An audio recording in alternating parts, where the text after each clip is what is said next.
Okay, in this video I'm going to be talking about how the pH before or of it while we're titrating a weak acid, and we're going to look at it before we reach the equivalence point, at the equivalence point, and after the equivalence point. What we're going to observe from these calculations is that for a strong acid and strong base titration, the pH stays very close to 1 until you hit the equivalence point where it swings right through, and at equivalence we get a pH of 7, and then it swings up to 14. So that's what we see with a typical strong acid and base. And what we're going to see for a weak acid and base is that the pH is going to creep up earlier. It's going to swing, and at equivalence it might be a little above, and then because it's a strong base it'll swing over in the same way that it did before. So let's look at that with some calculations. So we have 20 milliliters of acetic acid, CH3COOH, and we have a initial concentration of 0.2 molar, and that's being reacted with sodium hydroxide at 0.1 molar. And because this is an acid-base reaction, I know that acetic acid is a weak acid, but because this is an acid-base reaction, this doesn't happen partially. This happens completely to form Na plus and H2O and CH3COO minus. So weak acids react with water to form equilibrium, but when an acid and a base reaction happens with an actual acid and actual base, not with water, there is no equilibrium formed. This reaction happens to completion. So what we're going to do then is, because we're dealing with the reaction that's going to completion, instead of using our equilibrium approach where we look at concentrations, we're going to use moles and see what we're left over with after this reaction happens. So in situation 1, I'm saying I have 20 milliliters or 0.02 liters of the acetic acid, and I have the same amount of volume of the base. The base is weaker, so this is before the equivalence point. So C equals N over V, so N equals CV. So that's going to be 0.2 times 0.02 for the acetic acid, or 0.004. And for the sodium hydroxide, it will be 0.1 times the volume of 0.02, giving me 0.002 moles of sodium hydroxide. This is my limiting reagent. It's a 1-to-1 ratio, so I don't have to look that hard. I just look at who's smaller. What that means then is that this is going to react away until it's all gone, and this will react away until this runs out, and then as a result they're going to produce these guys.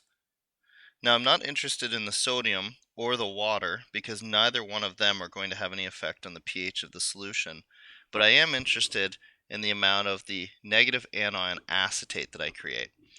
And here 0.004, and I'm reacting with 0.002, so that means I'm going to create 0.002 moles of acetate, which means after the acid and base reaction,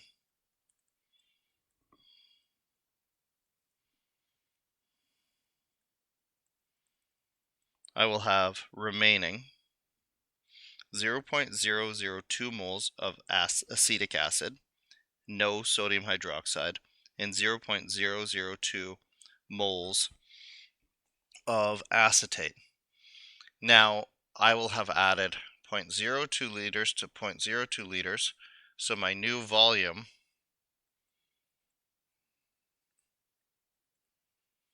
will be 0.04 liters, and so I can figure out what the concentration of each of these species is after the acid-base reaction has stopped, and then I can use that to do the equilibrium. So the concentration is equal to the moles over the volume, which in both cases here ends up being 0.002 over 0.04.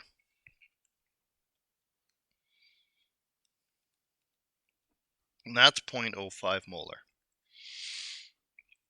And that's for both guys. So when we titrate an acid with a base, we assume the acid-base reaction happens to completion. We figure out, based on the limiting reagent, what's remaining or left over after that acid-base reaction happens. And then we can go to concentrations, because now to figure out the pH, we have an equilibrium situation. We have CH3COOH, that's our acetic acid, reacting with water to produce hydronium and acetate. And I have 0.005 molar of this and 0.005 molar of that. And I'm going to ignore my initial concentration of hydronium, and that allows me to predict the direction of my equilibrium shift to the right. And the Ka for acetic acid is, I think it's 1.8 times, yeah, 1. Let's make sure that's methanoic acid. Where's acetic acid? 1.8 times 10 to the negative 5.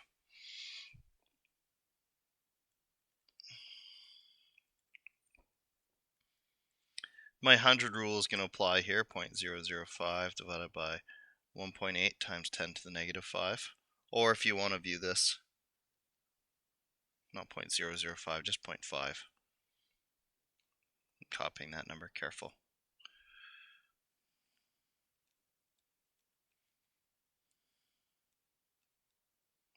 So that's 777. So that's greater than 100. Or if you want to view this as a common ion situation, we have the common dissolved ion here in existence, which means that the amount of X that's going to get created here is going to be very, very small. Which means 0.05 minus X is going to be approximately equal to 0.05. That's going to be X. And 0.05 plus X is also going to be approximately equal to 0.05.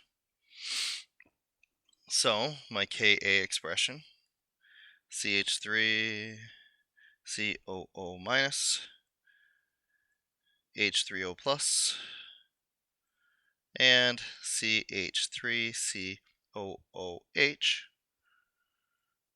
Here I'm going to have 0.05, 0.05, and X, 1.8 times 10 to the negative 5.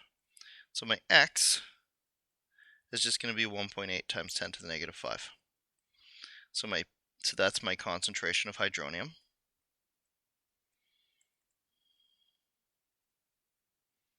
And I can convert that to my pH.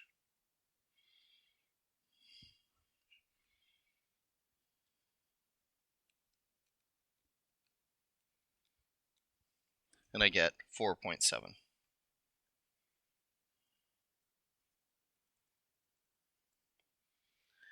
So what we can see from this is before equivalence, with a strong acid and a strong base, this would have been hanging pretty close to 1. But we can see we've come up quite a bit here. We're already up to 4.7. So with a weak acid, because of the equilibrium that's formed after the acid-base reaction, our pH doesn't come up anywhere near as high. I think I'm going to stop this video here, and I think I'll do the second 2 parts of this in another video, just so that the video stays short and it's a little bit manageable. So I'm going to pause now, and I will do 2 and 3 in a separate video.